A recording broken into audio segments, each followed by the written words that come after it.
I, I don't know how to roleplay this invisible voice on the phone.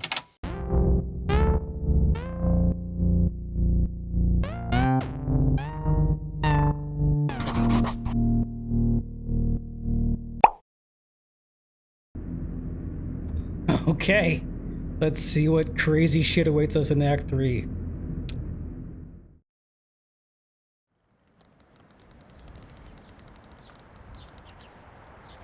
In Act 2, we had just finished up with the Doctor. I don't know if we'll still be there, or which character will even be. Someone with glasses. Yeah, this looks like our main characters. 83 and sunny now. Looks like it's going to get up to about 101 by late afternoon in Louisville and 103 in E-Town. Not a cloud in sight, so get those parasols out.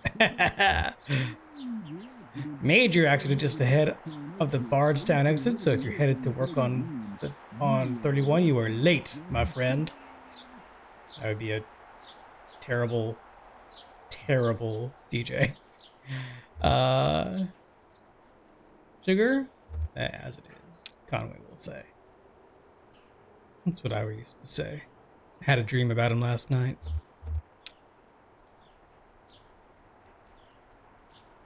Oh, this must be a flashback because Lizette's who we work for, right?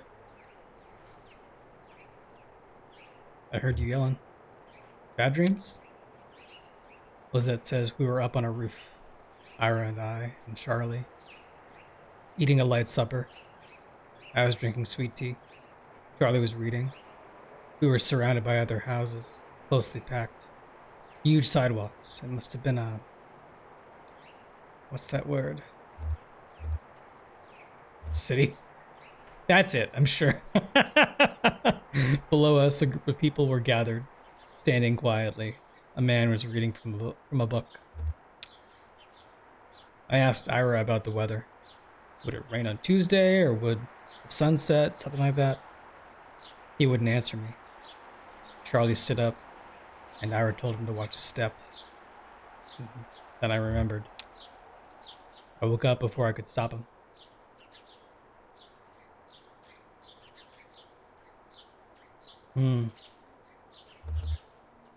I always told him to test each tile with the heel first. I'll say as Conway.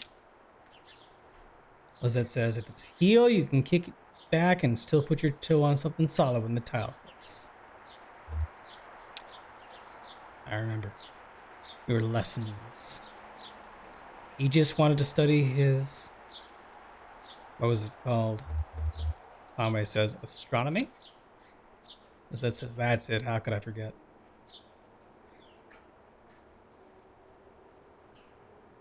Let's pile on the dead kid, shall we?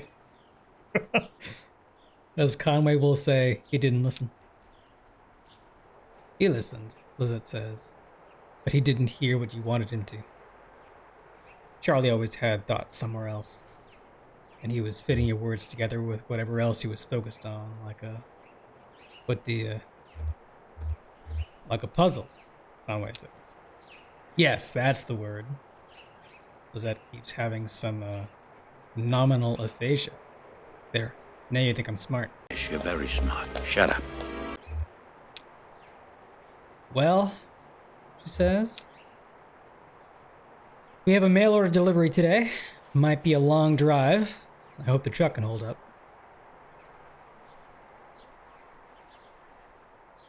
Long drive? What makes you think so? I ask as Conway. Lizette says they said they couldn't come in person. Maybe just a shut-in. I don't recognize the address. The order is all... I'm sure we can fill it.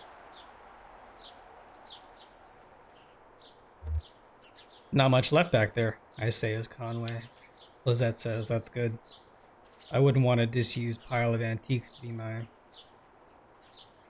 Oh, what's the word? Legacy, I offer.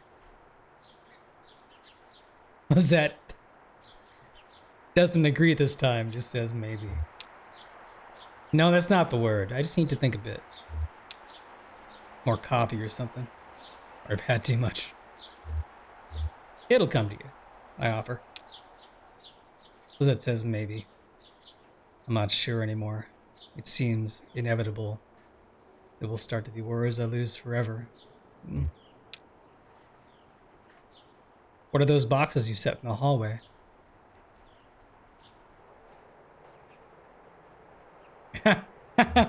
We could continue down the dementia route. It seems cruel, so I'll just say those are Charlie's old books.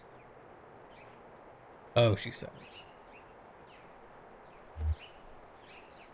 I'll offer that we could look at them together. Lizette thinks that sounds nice. Cora should be here soon. Will you wait with me? Sure, Liz. I'll wait with you. Your radio announcer's back. Here's your traffic and weather on the 5s. That's every 10 minutes. Brought to you by the Consolidated Power Company. Stick around for Old Kentucky Home with Kate, helping you turn your humble home into a mansion after this. Now maybe we'll move on to the next scene.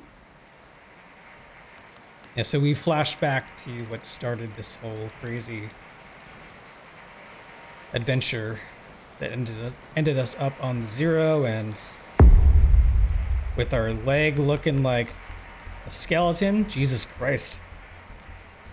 And was that us that we saw during the play? Wow. What the fuck? Dr. Truman says, but that's only if you make a late payment on a follow-up visit. I think everything went well enough here that they'll only want to bill for... Oh, he's awake. Shannon says, how do you feel, old man? All fixed up? Truman says you might be a bit misty coming out of it. So... I'll say that I was dreaming. Oh, so I wasn't just flashbacking, I was dreaming. Maybe. Both could be true. Could have been remembering in the dream. Dr. Truman says that's unlikely. Neuropnol TM is quite powerful. In fact, many patients report a sensation of lost time. Do you feel like you've lost time? Conway says, I guess so. Shannon says, it's been about 2 hours. I'll ask, what have you been doing? Shannon says, we watched TV for a while. Then Dr. Truman showed me some of the terms of this bill. It's kind of... You want to look it over yourself, I think. Dr. Truman asks, how about that leg? How's your leg feeling? It's looking weird as shit, that's for damn sure. Shannon agrees, yeah, that's the important part. Conway shifts his leg a bit in the chair, testing it. Are they seeing what I'm seeing? They must not be. They would be exclaiming. Well, Shannon asks.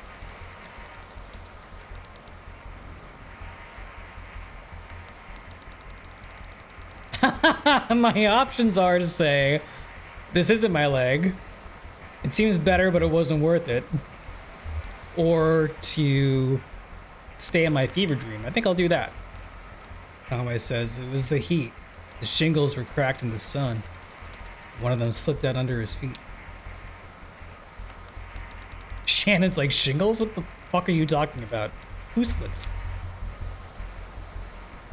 Dr. Truman says, your thoughts and feelings are probably still a little nebulous from the Neuropnol TM. That's totally normal. It'll pass. I wouldn't recommend driving, at least for another hour or two, regardless. I'll insist that I can drive. You should rest that clutch foot, Shannon says. Dr. Truman fixed some coffee. I'm not tired. Dr. Truman says, let's talk about a few things you should be aware of. Recovery, rehabilitation, and side effects. How long am I going to be recovering? Dr. Truman says, well, at your age, I want to be clear, you should expect lingering effects of the injury for more or less the rest of your life. Don't immerse it fully in water. Avoid extremes of temperature. And stay away from dusty roads and mountain lions as much as possible. What the? Mountain lions? Good advice in any context. Oh, he's being funny. I see. It's funny. I know. You made milk come out of my nose. Best thing you can do is keep it clean and free of debris. So, okay. He replaced it. This is what everybody's seeing and no one's... What do I clean it with? Only clean your leg with a soft cloth, moistened with water or isopropyl alcohol. You'll definitely want to avoid abrasive agents like detergents or other solvents. So, do you have any questions? Anything about the bill that didn't make sense? I don't mean to rush you, but I have an early fishing trip. Thanks, Doc.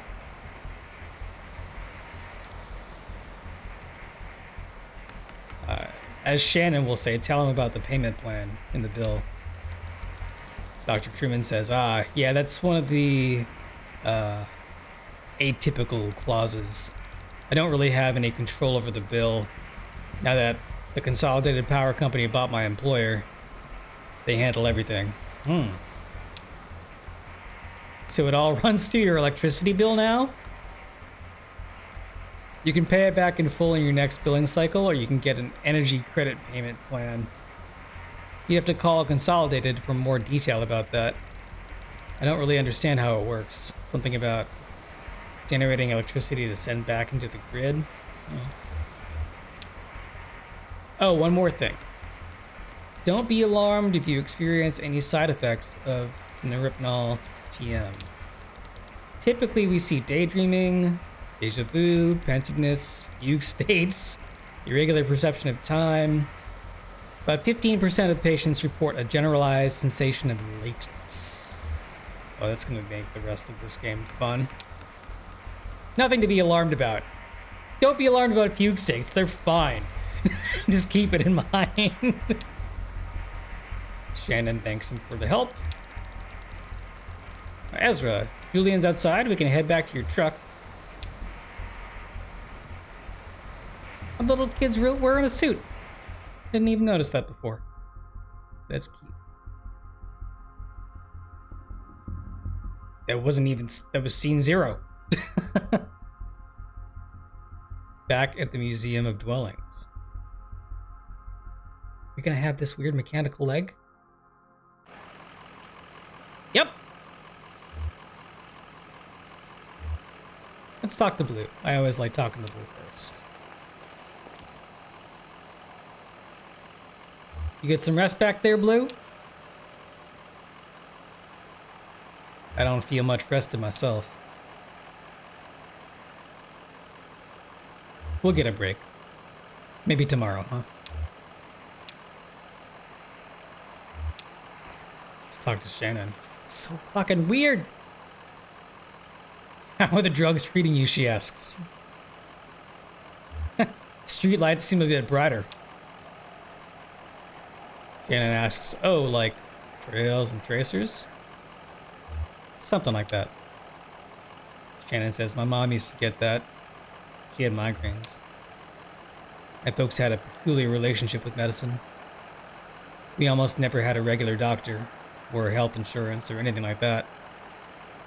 Our immigration stuff was a mess for most of my childhood, so we only qualified for state programs and small patches before something or other would get contested. And we learned to just pile on dentist appointments and stuff in those short windows. That's the reality for a lot of people. The cut got infected, or her migraines were too much to handle. Mom would talk to so-and-so, and we knew so-and-so, usually another minor, and end up with some pills. And instead of medical advice, every pill came with gossipy anecdotal warnings and superstitions. Like all this lore that came with it. I like lore. That's not what you want with medicine. Like magic. Dangerous. Mysterious.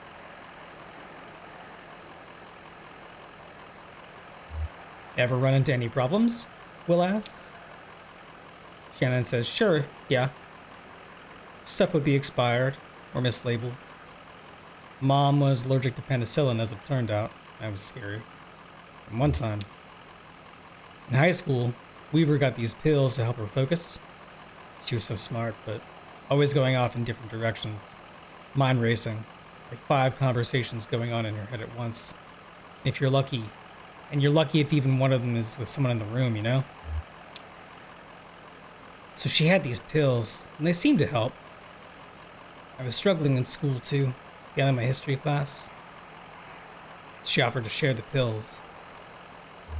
Did it help? Shannon says, at first, yeah, it helped a lot. I had a kind of presence and clarity of purpose that I've never really had otherwise. I didn't want to stop taking them. One day I was sitting on my bed. My notebook was open next to me, on top of a textbook. And I was holding a pen in my hand. I remembered this moment from several years before. It came up so suddenly, with such precision. I couldn't put it out of my mind. I felt I had to stay with it until I recalled the whole thing perfectly. It was just a tiny nothing moment. My mom patching up the side of a bird cage, winding some spare wire around the frame to reinforce it. I was fixated on that image and that sound. The cage kind of bending and twanging as she worked on it, rapping and nodding, scraping copper against paint, like bowing a rubber violin with a railroad tie. My parents came back from a triple shift and found me still sitting there on the edge of the bed, pen in my hand, delirious with thirst, patching that birdcage with a 1,000-yard stare. Huh. That's some side effect. I guess we got, I'm gonna walk around on our new leg. I'm not gonna assume that the truck's all we got going on. And test it out, explore. See if there's anything else worth interacting with, talking to.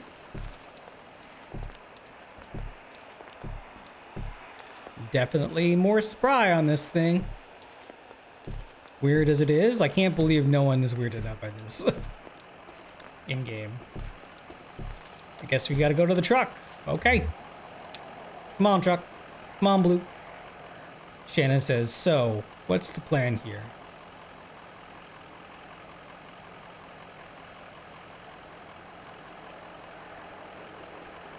Let's ask Shannon what she thinks. Shannon says, well, we've got to get back on the Zero and bring these documents back to the clerk at the bureau. I'm just not sure how to get there. The entrance at the farmhouse was gone. Let's ask at the gas station if he knows another route. Shannon says, sure, okay. Worth a shot.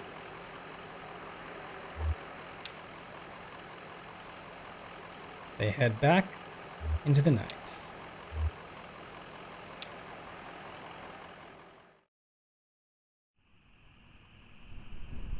Now we got Julian up there. I believe that horse icon is where we want to go. Oh shit.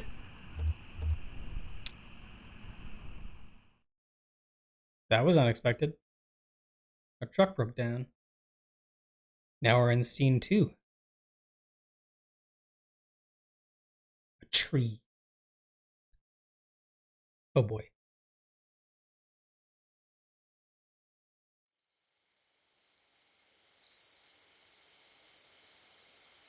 And there's Ezra and Blue and Shannon and me.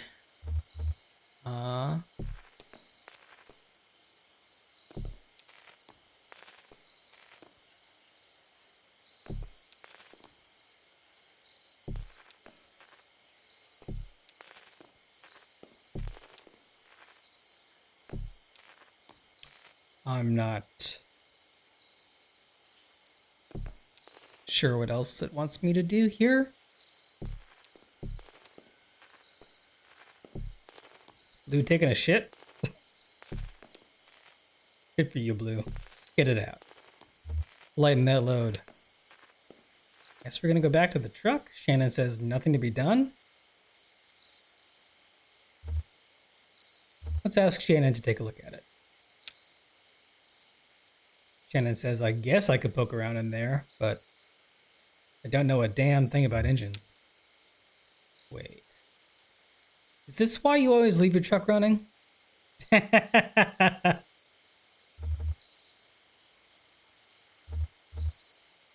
I'll say first time it's just died like this. Well, where's the champagne? Anyway, you know this area? Anyone around here that could give us a hand? I drove past here yesterday. Oh? What were you doing out here yesterday? What was I doing out here yesterday? Shannon says that's what I asked you. I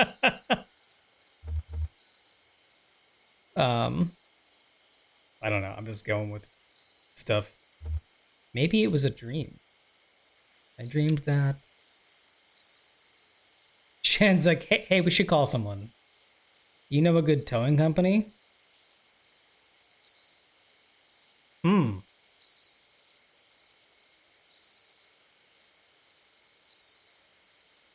I don't know what this choice means. Let's say I found this card for Mercadet Wreck Recovery on the Dash. Mercadet. Alright, I'll give them a call. I hope I can get a signal out here. Oh, we have cell phones. That's nice. Shannon speaks into the large brick cell phone held up to her ear. Early cell phones. Hi, hello. We've got an old, I want to say diesel? Old truck just stalled out. Inaudible sleepy. Did I wake you? Your card says open 23 hours a day.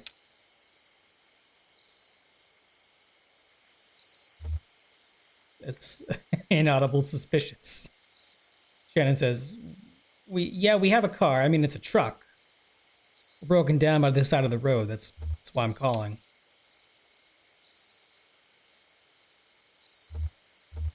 I'll be apologetic.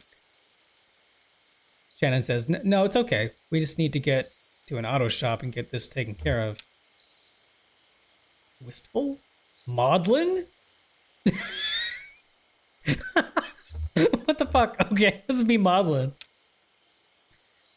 Are you, is this a bad time?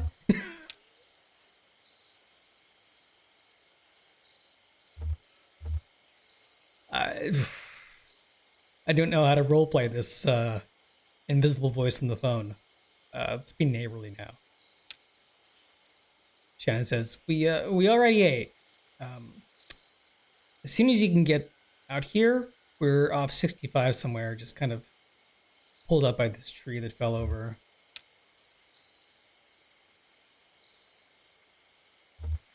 Let's be specific. That's actually a pretty accurate description of it. Yeah. Hanging over the power lines just like that. Did you see it go down? Dismissive? Indulgent? Assertive. Let's be assertive, I guess. Shannon says, okay, whatever you need to do. How long do you think you'll be?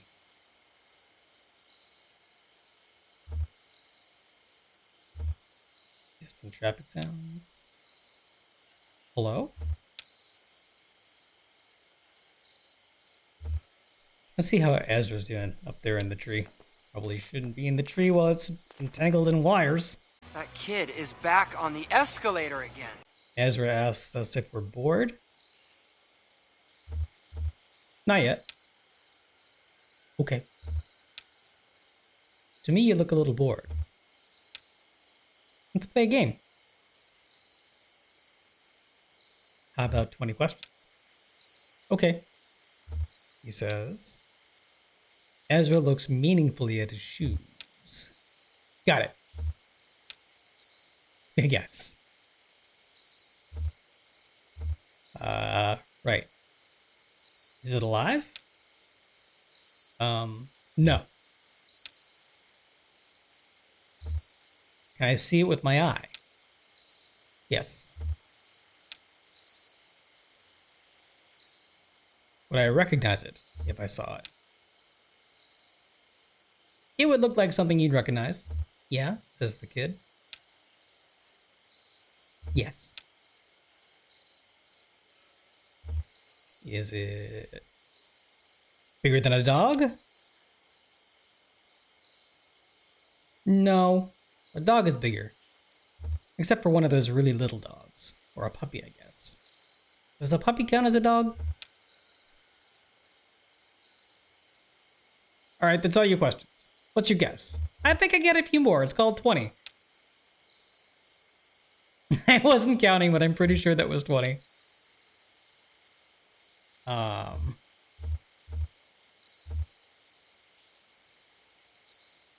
Not alive. Let's go with a nest. Yeah! You got it.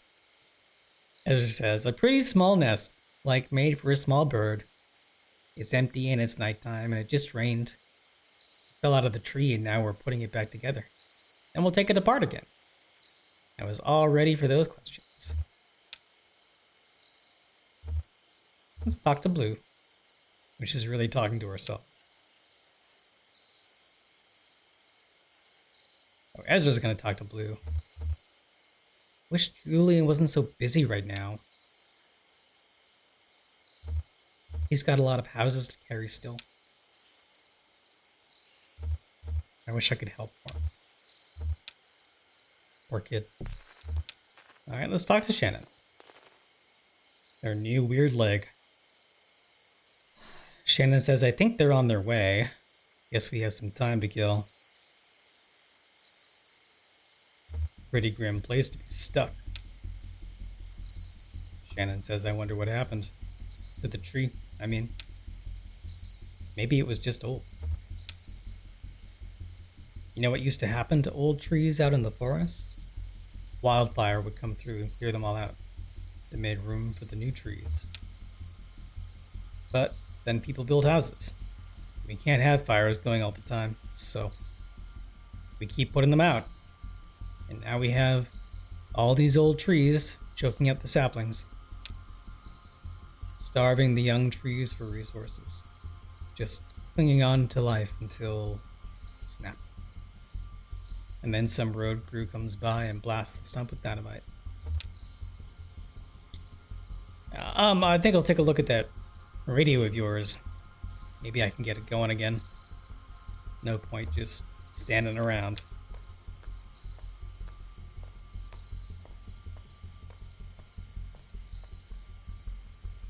Guess we're going to talk to Shannon again. See how it's going with that radio. That thing's been broken for years. Shannon says, so we'll get to find out what station you had it tuned to when it went out. A snapshot of a younger man's tastes. Do you remember what it was? Talk radio, I guess.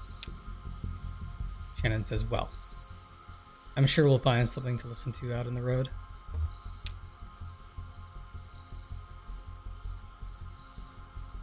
What happens now? I'm so sprightly.